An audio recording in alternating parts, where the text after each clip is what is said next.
Salutations everyone, and welcome to What Mattered, the show where I not only tell you what happened in the news this week, but only the stuff that mattered. Today I'm bringing you the show in 720p to avoid all comparisons with other shows on YouTube.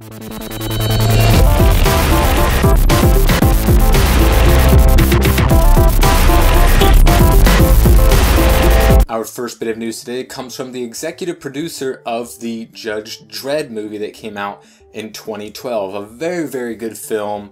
It has a pretty big following. There's a Judge Dredd Day that happens once a year. It was like last week or something where everyone goes out and buys the Blu-ray or DVD or watches it online and what have you.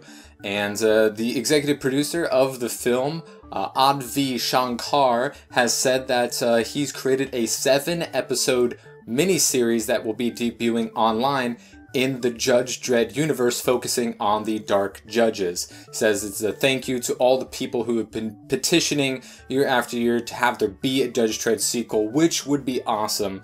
If you didn't see the film in 2012, go ahead and see it right now. It's on Amazon Prime, it's on Netflix, and it's a really, really good film, really actiony, really true to the graphic novel. Very much enjoyed it. Carl Urban did a great job. Shankar says he wants to do a sequel. Carl Urban says he wants to do the sequel. Olivia Thirlby says she wants to do the sequel. And there's a lot of fans and followings behind there being a sequel to Judge Dredd, but sadly, no news on that front. Hopefully sometime in the future. It's a bit of a cult movie, and you know, because not a lot of people went to see it. It was a rated R film, didn't do amazing in the box office, but it was a really good film. Everyone across the board liked it. It had like a 89 on Rotten Tomatoes or something like that, but really good film. He is having a 7-part miniseries debuting for free online. No word on what website and who's starring in it. No word if Carl Urban is going to be in it or not, but he says he's been working on this in secret for the past 2 years,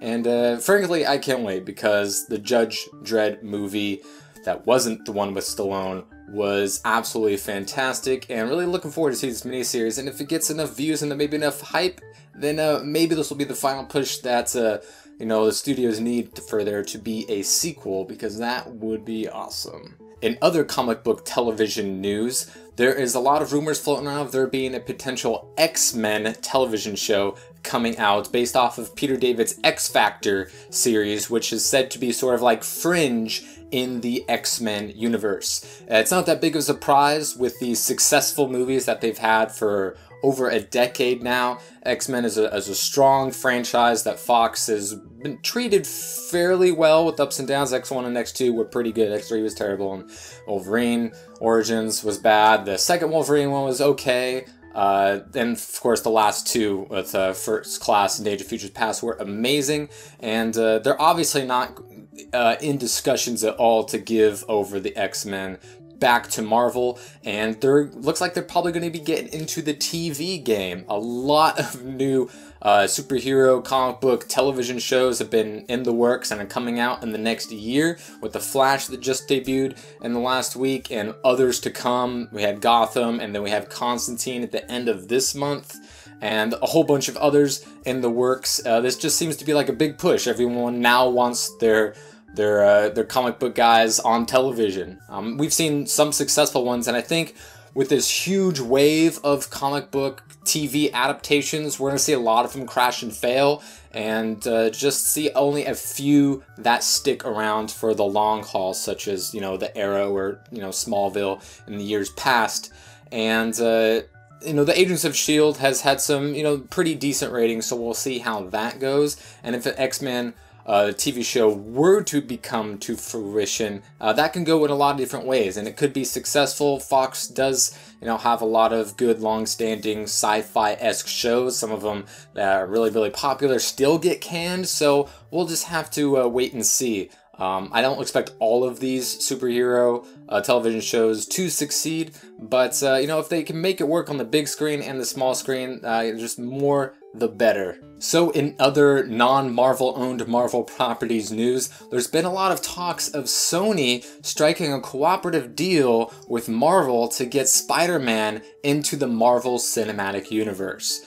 There's been a lot of rumors about this, many different directions that this could go. So I think with this much talk about it, there's at least some talks going on about this becoming a thing, which isn't really too surprising considering how successful Marvel has been ever since they started things off with the first Iron Man, and how The Amazing Spider-Man 2 wasn't entirely amazingly fruitful in the box office compared to other superhero films. I myself am a big fan of The Amazing Spider-Man and The Amazing Spider-Man 2. I thought Mark Webb did a great job, Andrew Garfield a much better Spider-Man. It's just, they're better movies overall than I think the Sam Raimi trilogy ever was. I know I'm in the minority in that, but obviously they're just better across the board in everything that you can conceivably think of. A lot of people had a lot of weird, untrue criticisms of Amazing Spider-Man 2, like having there be too many villains, even though there's only like one, and one at the end, and one that wasn't really a villain. But I don't know, it's like saying The Dark Knight had too many villains, because it did technically have 3, but only in the same capacity that Amazing Spider-Man 2 did.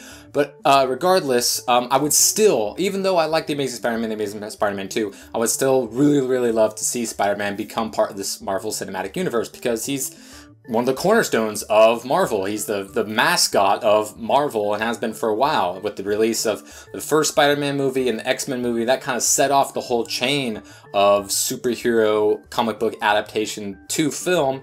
And it would be really cool to see Spider-Man, you know, rubbing shoulders with Johnny Storm, which is also owned by Fox, but we'll get into that later. But other Marvel characters that Marvel still owns regardless would be really cool. A potential Civil War movie would be amazing, but I know it's not going to happen because that's just, the world is not that fair. But still, I would really like to see that happen. I would like to see Andrew Garfield stay on as Spider-Man because he's done such a good job. And I don't know anyone who could really fill those shoes in the capacity that he has in the past couple of films. And I don't know if this is going to happen. This is just rumors right now, but there's a lot of rumors. So we can at least expect that there are talks going on about this being a possibility of Spider-Man being still owned by Sony, but kind of like leased out to Marvel, some sort of deal that they can strike. It is in both parties' interest to have Spider-Man part of the Marvel Cinematic Universe. Sony doesn't really have to, you know, bank on just using Spider-Man because they have that Sinister Six movie, which is the next planned movie, which comes out in 2016. We have Age of Ultron just coming out next year. And, I mean, I think it's inevitable that Spider-Man is eventually going to come back to Marvel, and Sony would be smart to do this, and frankly, so would Fox, given back Fantastic Four. X-Men is still holding strong, so there's no reason for them to give that up quite yet, but eventually I would like to see all of these properties all come together in one cinematic universe, but a guy can only dream. And in news that's really, I think, only a big deal to me and probably a select few other people, but Mountain Dew is coming out with game fuel again with the Call of Duty Advanced Warfare game coming out. And I'm just a big fan of the game fuel, the citrus cherry one especially. They do have a new one coming out this year, which is like a lemonade flavor, which I'm all for because all of the other ones that they've had paired up with citrus cherry, like they had a blue one and a purple one, they weren't very good, and a green one I think one year. But it's first started out with Halo 3. That was the first time game fuel came out, and it's come out every 2 years since then to promote some game. World of Warcraft, Modern Warfare 3, and last year with Dead Rising 3 and Rise, Son of Rome with the whole Xbox One launch. So this will be the first time that game fuel comes out in consecutive years, which I'm pretty psyched for. No words yet on if there's like codes for stuff in Advanced Warfare. I think there is. I haven't looked into it because I'm not interested in Advanced Warfare myself. I'm just glad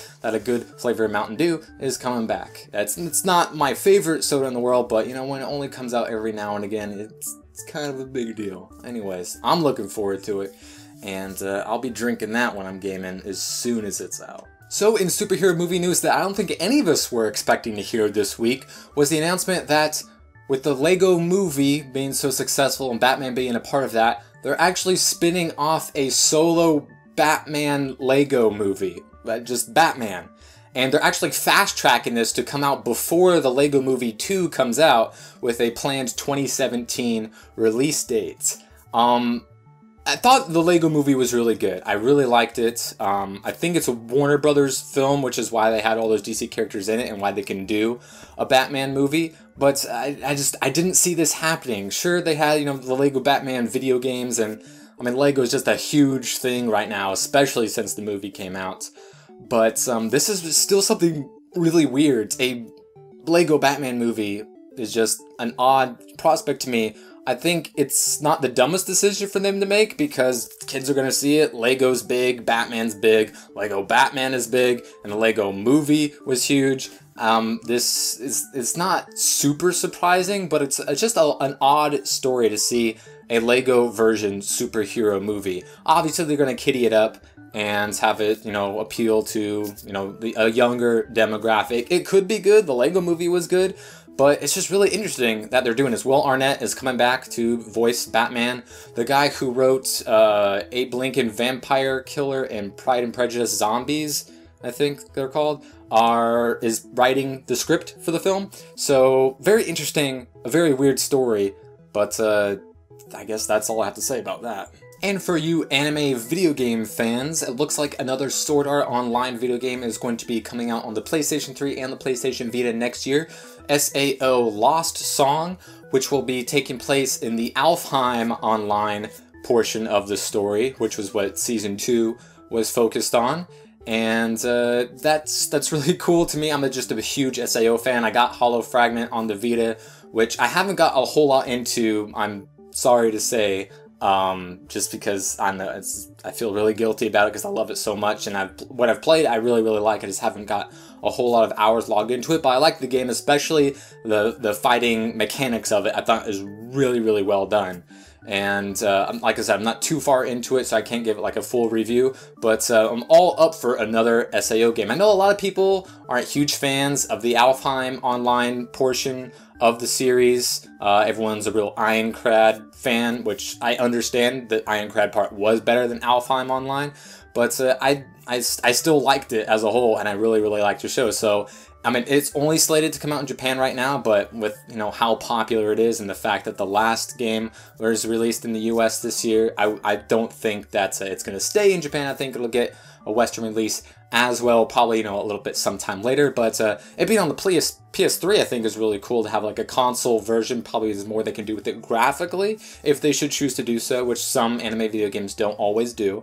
But overall, I'm looking forward to it. It has its own storyline outside of the show or the manga, which is the same thing that Hollow Fragment did, and I liked what they did with that, and I'm really looking forward to this as well, but we're gonna have to wait. Anyways, thank you all for watching. That is what mattered this week. If you would like to know what matters in the future, you can hit the subscribe button. One of these comes out every single Saturday. Hope you guys enjoyed. All the links to the stories will be in the description below as always, and I will see you guys next time.